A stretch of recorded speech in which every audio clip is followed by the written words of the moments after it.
Hello everyone, mga ka-fashionista. Hello, how are you? How's everybody? Okay, so for today's video, kaya ako naka-sleeveless, hindi para magpakita ng flash, kundi ay para i-share sa inyo yung aking journey tungkol sa aking mga rashes all over my body na hanggang ngayon ay problema ko pa rin na hindi ko alam kung paano ko susolusyonan. Okay, so rashes can be from from the medication. Pag meron kang cancer, chemotherapy, re, um, chemotherapy, immunotherapy, targeted therapy, or radiation, magkakaroon ka ng rashes. Aside from falling hair, magkakaroon ka ng rashes, lalo na sa targeted therapy. And another reason kung bakit ka nagkakaroon ng mga rashes sa katawan, yung mga skin problems sa katawan, dahil din yun sa menopausal, yung hormonal imbalance. So magkakaroon ka ng rashes din. So magkakaroon ka din ng rashes dahil din sa environment, sa klima, yung uulan, iinit, malamig, mainit. So pwede ka rin magkaroon ng rashes dyan. At dahil din sa food, pwede ka rin magkaroon ng rashes, at sa texture ng damit, ng tela na sinusuot mo. So, yan ang maraming mga causes kung bakit magkakaroon ka ng rashes. So, I have been through a lot of medications. Hindi ko man nasi-share dito sa YouTube, but I have been through a lot. So, nagkaroon ako ng mga rashes all over my body. Kung nakita ninyo noon na my legs was so beautiful, kasi yun yung asset ko na talagang pinakaiingatan yun ng aking mga magulang. Pinakakaingatan ko yun na kahit na 55 years old na ako, nakakapagsuot pa rin ako ng shorts without wala kang makikitang mga ano ba tawag ng cellulite. So talagang maganda yung skin ko. Ngayon, hindi nyo na makikita yung magandang skin na yun sa akin. Makikita nyo na yung legs na punong-puno ng rashes, na nangitim na siya sa patong-patong na rashes. Tapos, syempre Makati. Ayan, nangangamot ako. Makati, so ang tendency kakamutin mo, even though na ina-avoid mo yun na kamutin pag natutulog ka, wala kang alam kung ano yung ginagawa mo while asleep. So, yun. Sa madaling salita, yung right leg ko, yung back portion, nasugat siya. Dahil nga sa siguro nga, masyado ko siyang kinamot, na hindi ko talaga siya tinantanan na kinamot ko. At hindi ako naglagay ng gamot, kahit anong gamot na, at hindi ko yun kinonsult sa aking doctor, sa dermatologist. Hindi. Saka lang ako nagpanic nung nakita ko na siya, kung gaano kalaki yung damage ng right leg ko. Kasi actually hindi ko siya nararamdaman Alam ko lang Makati, pero hindi ko siya nakikita kasi nasa likod nga.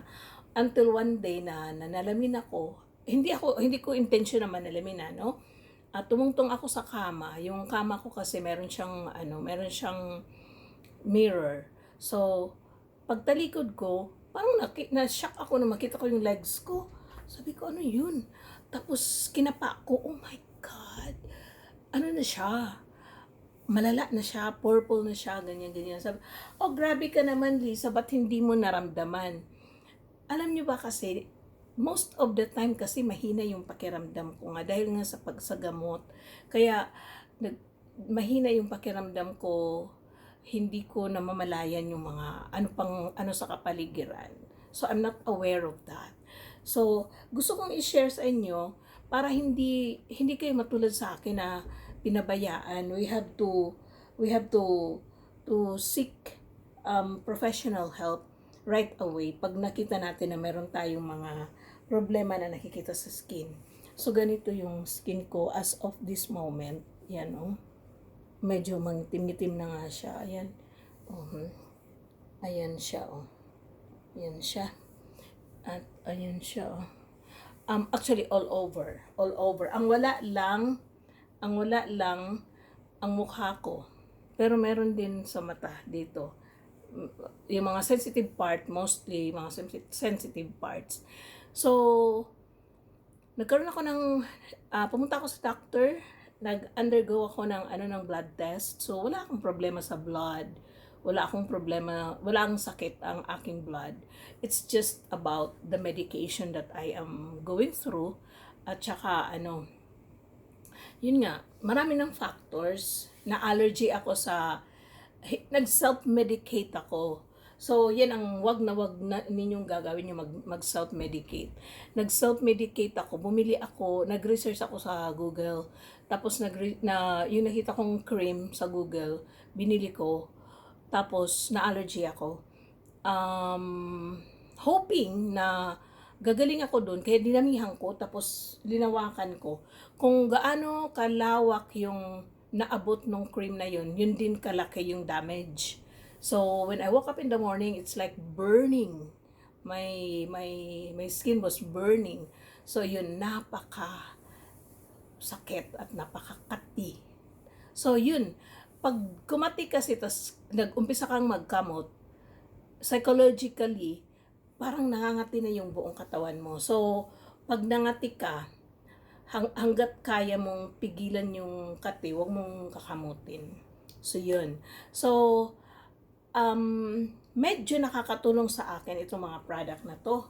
Kaya i-share ko sa inyo. Hindi to siya yung paid advertisement. Gusto ko lang talaga i-share para kung magkaroon kayo ng mga nag-uumpisa pa lang ng mga skin allergies. Kasi maraming factor, 'di ba? Sinabi ko na yung mga factors. Gumamit kayo kaagad ng mga ganitong bagay kasi makakatulong yan. It will help a lot. So, gumagamit ako ng oatmeal and body wash. Oatmeal and body wash. Soothing body wash made of oatmeal and shea butter ng St. Ives. So, hindi ako bumibili ng ganito talaga kasi mahal. Pero, dahil dito, napabili talaga ako. So, ayan siya. Ayan. Pag naliligo ako, ito ang ginagamit ko, tapos pinapa-absorb ko siya ng mga 10 minutes. Pagkatapos parang talagang gumaan yung pakiramdam ko. Parang nawala yung bigat. Kasi ang bigat ng pakiramdam pag may makati sa katawan. So, pag nagbabath ako ng ganito, parang gumagaan yung pakiramdam ko. So, St. Ives, baka naman. Okay, so another na ginagamit ko ay Cetaphil. Anything na siya, yung fragrance free na sabon na cleanser sa katawan. Yun ang maganda. Cetaphil. Recommended to ng doctor ko. Actually, ang nirecommend ng doctor sa akin ay CeraVe. CeraVe na body wash or Eucerin, something like that. Pero, mahal eh. Wala na akong pera kasi nagpapagamot nga tayo. So, ang binili ko na lang Cetaphil. It helps a lot naman din. Tapos, yung moisturizer ko sa mukha, gumagamit ako ng CeraVe. Yung maliit lang kasi mahal nga. Tapos, anything kasi na may butter, maganda yun pag meron kang rashes. So, na-miss ko talaga yung sa Pilipinas, yung sa Watson sa Philippines, na meron sila yung mga malalaking lotion na Watson brand na butter, 'di ba? Ang ganda nun. So dito wala silang ganun. So ang binili ko na na butter nourishing lotion, body lotion ay itong Soap and Glory na yun, butter din. Okay. So, ito, nilalagay ko to sa refrigerator. Kalahati na agad. Biro mo kasi, ano yan eh, all over your body. 'Di ba? Tapos, meron akong cream, itong itong Bepanthen na cream para sa mga rashes, dermatitis, hives, or yung mga kung ano mga kati-kati. This will help, 'di ba? Yung pulang-pula yung skin mo dahil na allergy ka. Ayan. Tapos meron din akong the same brand, Bepanthen. Bepanthen. Bepanthen. Ito naman ay first aid ito. Pag yun na nga nasugat na, pwede niyo mo siyang lagyan ng ganito. Ginagamit din ito ng mga nanay para sa kanilang babies na mayroong diaper rash. Gumagamit sila nito. So, of course, kailangan na ng antihistamine. Ito yung antihistamine na ginagamit ko. Actually, how I wish na ang antihistamine pwedeng i-take ng twice a day. Kasi yung once a day na antihistamine, hindi talaga siya kaya kasi makati talaga siya. 'Di ba? Tapos, yun, antihistamine. So, kayo, pag meron kayong naramdaman, yung mga rashes, kasi very normal yan eh. Very normal yan pag tayo, exposed tayo sa araw, tapos yung papalit-palit ng klima, yan, very normal yan.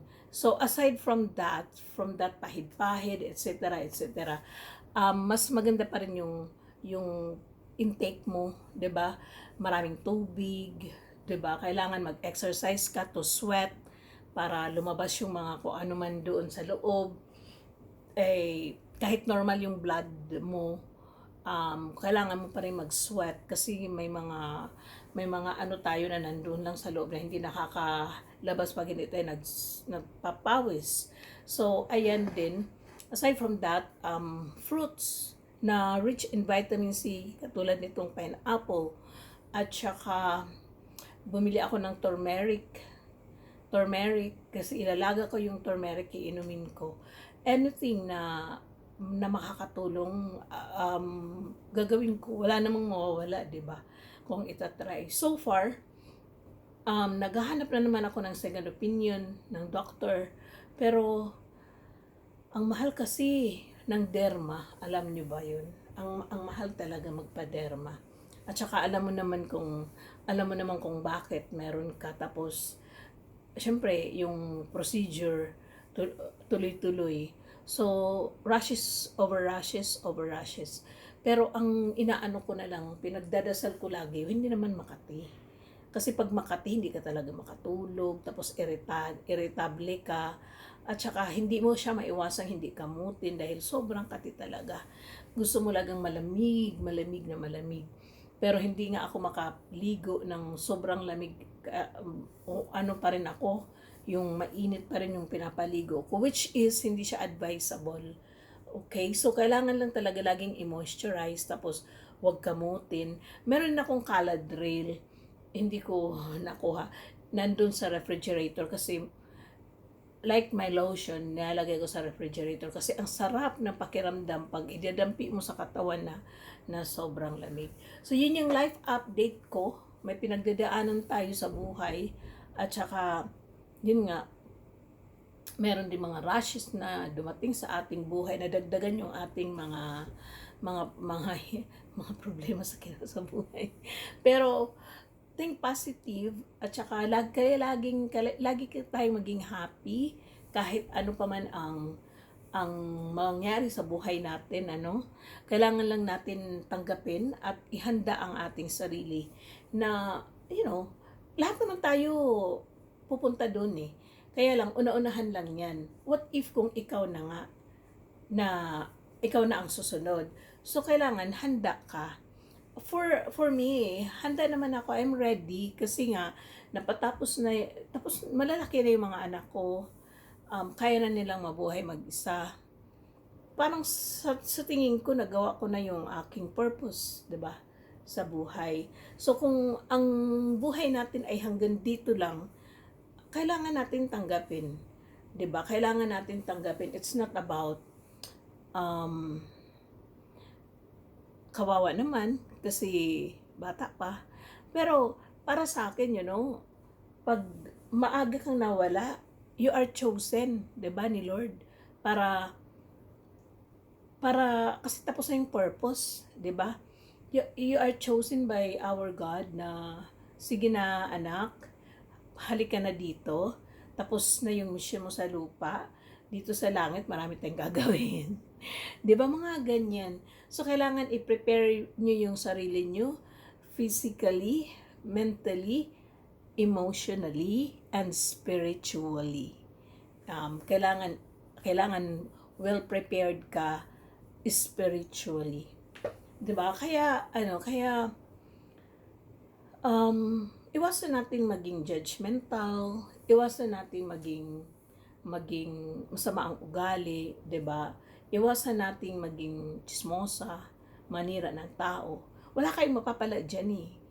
Um, ang mangyayari lang diyan, magkakasala kayo, which is magiging reason kung bakit hindi kayo spiritually, physically, mentally ready na humarap sa Panginoon. 'Di ba? Sa pinagdadaanan ko sa buhay, naka-ready naman ako eh. Kahit bukas, pwede na, 'di ba? Kung talagang doon na lang talaga ang buhay. Pero kung pwede kang makiusap sa Lord na wag naman kasi gusto ko pang makita yung mga anak ko. Marami pa akong gustong gawin. Marami pa akong gustong matapos, 'di ba? So, makiusap ka. Wala kang ibang gagawin pag nasa posisyon ka ng katulad ng sa akin, kundi ang magdasal. Magdasal, maging mabuting tao, huwag ma-stress, yung mga nakakapagpa-stress, ikat mo yun sila. Tapos huwag kang magbabasa ng mga post sa social media na ma-stress ka. Ignore them. 'Di ba? They will not help. They will not help you. Ano yan eh? They will push you to death. 'Di ba? Kaya we have to learn the art of dead man. So maraming salamat sa lahat ng mga nanonood ng aking shorts. Yun lang kasi ang kaya kong i-upload. So eto, gumawa tayo ng video, normal video, pero mapapanood nyo to hindi sa real time na ginawa ko. Syempre, may mga times kasi na mahina yung katawan natin, at saka wala kang gana. Alam mo, pag may pinagdadaanan ka, you will never be the same as you are before. May changes physically, mentally. May changes. Malaki yung changes na magagawa sa mangyayari sa buhay mo. Kumbaga 360 degrees yung changes. So, sa mga kaibigan ko na hindi ko kinakausap, hindi ako pala reply, hindi ako sumasama, hindi na ako masyadong nakikipag-communicate. Alam nyo ba, you have to understand na may pinagdadaanan yung tao. 'Di ba? Hindi kasi araw-araw Pasko. May araw talaga na hindi kaya, 'di ba? So, yun lang. Pag meron kayong nararamdaman, kailangan yung agapan. Magpa-check ka agad kayo, everything, para hindi na lumala pa. Maraming salamat sa patuloy na panonood. If you are new to my channel, please don't forget to click the subscribe button. Diba? Click the subscribe button. So, I always promise to, to upload video, pero hindi ko nga siya magawa eh. Sana nga lang meron akong ganung power, no, superpower like before na sa isang araw dalawang video yung ina-upload ko. But then again, mga importante katulad nito, nag-share lang ako ng dapat nyong gawin. Oh yeah, I really do my best na mag-video. So maraming salamat sa wali ka.